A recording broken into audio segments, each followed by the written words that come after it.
ஒன்னே ஒன்று நான் சவால் விடுறேன் இந்த பொதுமக்களுக்கு. போலீஸ் பற்றி கேவலமாக பேசுகிற ஜனங்களுக்கு நான் ஒன்னே ஒன்று சவால் விடுறேன். போலீஸ் டிபார்ட்மெண்ட்டை ஒண்டி ஒரே ஒரு நாள் ஜஸ்ட் 24 hours ஸ்ட்ரைக் பண்ணிட்டு ஒரு போலீஸ் கூட வெளியில வராம இருந்தால் அந்த தமிழ்நாட்டுக்குள்ள எத்தனை இல்லீகல் ஆக்டிவிட்டிஸ் நடக்குது, எவ்வளவு பிரச்சனைகளை நீங்க பேஸ் பண்றீங்கன்னு பார்க்க தயாரா சொல்லுங்க. நான் சவால் விட தயார். இன்னைக்கு நிறைய பேர் சொல்றீங்க போலீஸ்காரங்க கம்ப்ளைண்ட் வாங்க மாட்டேங்கிறாங்க, அரசியல்வாதிக்கு சப்போர்ட்டா பேசுறாங்கன்ட்டு. நான் என்ன கேட்கிறேன், இதுக்கு காரணமே நீங்க தானே. அந்த தவறான அரசியல்வாதிகளை நீங்க ஓட்டு போட்டு உட்கார வைக்கிறதுனால தானே அவன் பவரை வச்சு போலீஸ்காரங்களை ஆட்டி படைக்கிறான். ஒரு ஸ்டேஷன்ல ஒரு நேர்மையான அதிகாரி இருந்தால் 1 மாசம் கூட விட்டு வைக்க மாட்டேங்கிறான், உடனே யூஆர் டிரான்ஸ்ஃபர். அந்த மாதிரி எத்தனை நடக்குது இன்னைக்கு. சமீபத்தில் ஒரு வருஷத்துக்கு முன்னாடி நீங்க பார்த்துருப்பீங்க, அது டிவி எல்லா இதுலயும் வந்தது. அதாவது சென்னை கமிஷனர் விஸ்வநாதன் இருக்கும்போது வியாசர்பாடியில் ஒரு 20 வயசு பையன் குடிச்சிட்டு கலாட்டா பண்ணிக்கிட்டு இருக்கான். அந்த வியாசர்பாடி ஸ்டேஷனுக்கு இன்ஃபர்மேஷன் போகுது, அங்க ஒரே ஒரு ஏட்டு ஒட்டி இருக்காரு. அந்த ஏட்டு உடனே நம்ம ஏரியா தானேட்டு உள்ள போய் அந்த பையனை பிடிக்க போறாரு. அந்த ஏட்டை 18 வெட்டு வெட்டுறான் அவன். அப்போ ஒரு ஆட்டோ டிரைவர் வந்தவர் டக்குட்டு அந்த ஏட்டை தூக்கி போய் ஹாஸ்பிட்டல்ல சேர்த்துட்டார். அன்னைக்கு உடனே இன்ஃபர்மேஷன் விஸ்வநாதனுக்கு போய் அடுத்த நாள் காலையில மாதவரம் ரவுண்டானா கிட்ட அந்த ரவுடியை என்கவுண்டர் பண்றார். அப்போ என்கவுண்டர் பண்ண உடனேயே அடுத்த 1 hourல, அதாவது மனிதர்களோட உரிமையை காப்பாத்துறவங்களாம் அவங்க. எதுக்காக நீ என்கவுண்டர் பண்ணேன்? ஸோ இதை பற்றி நீங்கள் பொதுமக்கள் நீங்கள் தெரிஞ்சுக்கணும். ஒரே ஒரு இது மட்டும் சொல்கிறேன், எல்லா டிபார்ட்மெண்ட்லையும் தீபாவளி பொங்கல்னு வந்தால் இஷ்டத்துக்கு கொண்டாடுவாங்க. ஆனால் போலீஸ் டிபார்ட்மெண்ட் தீபாவளியும் கிடையாது, பொங்கலும் கிடையாது, ராவும் கிடையாது, பகலும் கிடையாது.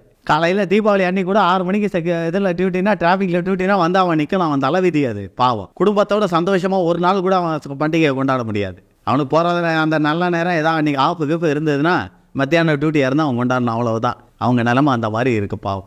இன்னொன்று சொல்கிறீங்க, நிறையா பேர் போலீஸ்காரங்க மனசாட்சியே இல்லாதவங்க, அரக்கர்கள்னு. ஏன்னா நான் என்ன கேட்குறேன், இப்போ கூட சமீபத்தில் விருதாச்சலத்தில் ஒரு டிஎஸ்பி, ஒரு பொம்பளை ஒரு புருஷன் ஆக்சிடென்ட்ல இறந்துட்டார். அதுக்கு நிவாரணம் கேட்டு அந்த டிஎஸ்பி கிட்ட போயிருக்கு. எனக்கு வீடு கூட இல்லைங்க ஐயா, என் பிள்ளைகளை வச்சுட்டு நான் தெருவில் நிற்கிறேன், ஃப்ளெக்ஸு இது போட்டு நான் வீடு வச்சிருக்கேன். சமீபத்தில் அது வெளியில் பெரிய இதுவாகவே வந்தது. அப்போ அந்த டிஎஸ்பி என்ன பண்ணுறது, அவர் டிரைவரை அனுப்பி அவங்க வீட்டை பார்த்துட்டு வான்ட்டு அனுப்பிட்டு அதை ஒரு வீடியோ எடுத்து அவங்க போலீஸ் டிபார்ட்மெண்ட் எல்லாருக்கும் அமைச்சு இவங்களுக்கு நம்ம நிதி உதவி பண்ணணும், உங்களுக்கு வீடு கட்டுறதுக்கு நிதி உதவி பண்ணணும்னு சொல்லி ஒரு போட்டு அதை வசூல் பண்ணி 10 லட்சம் ரூபாய்க்கு அந்த பொம்பளைக்கு வீடு கட்டி கொடுத்து இப்போ திறப்பு விழா நடந்திருக்கு. இதை சங்கர் ஜிவால் கூட பாராட்டியிருக்கார். அப்போ அவர் மனிதாபிமானம் இல்லாத போலீஸா கேட்குறேன்.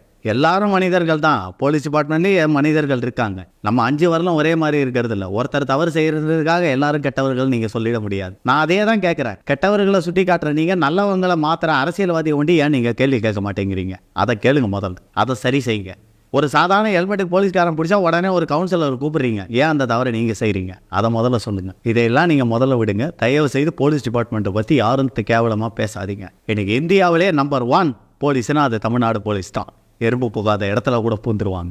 Very very brilliant and bold police officers are there in the Tamil Nadu police department. அதை ஒட்டி தெரிஞ்சுக்கோ. இன்னைக்கு நீங்கள் நிம்மதியாக ராவும் பகலும் இன்னைக்கு நடமாடுறீங்கன்னா, ராவில் இன்னைக்கு நிம்மதியாக தூங்குறீங்கன்னா அது காரணம் அந்த போலீஸ் தான். ராணுவத்தை நீங்கள் எப்படி ராணுவம் நாட்டுக்கு வெளியில் இருக்கோ அதே மாதிரி தான் உங்கள் நாட்டுக்கு உள்ள போலீஸ். அதை முதல்ல நீங்கள் தெரிஞ்சுக்கோ.